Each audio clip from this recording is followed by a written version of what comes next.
From the last video, we learned how to completing the square. So we're completing the square for two reasons. So the first reason is to find the maximum and the minimum point of a quadratics. Or we could use, so in the next few lessons, next few lessons, we'll be looking at how to solve a quadratic equation using completing the square. But today, we're only going to look at how to find the maximum and minimum point. So the graph below shows a sketch of x squared plus 8x plus 18. But we can use this completing the square format to help us to find the minimum point. As we can read from the graph, the coordinate is -4 and 2. So this is our minimum point.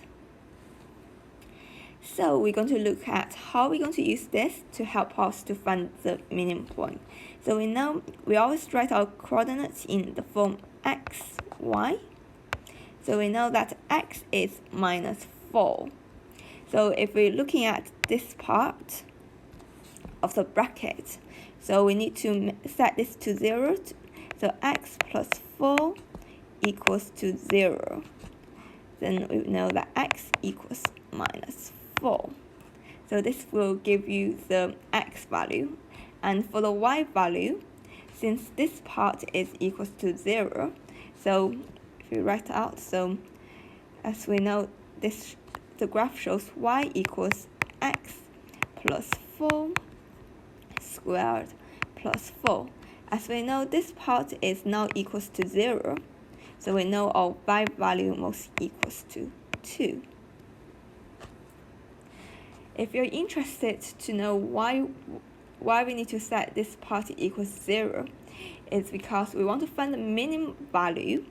And remember, anything squared will be positive.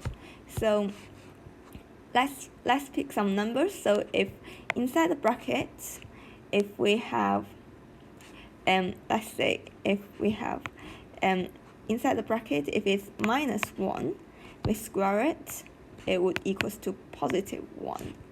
And if inside the bracket is -2 squared, it equals to 4.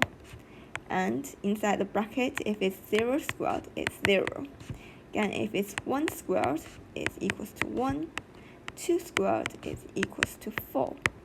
So to find the minimum value, so the smallest value for y, we must need to set what's inside the bracket to 0. That's why it's our step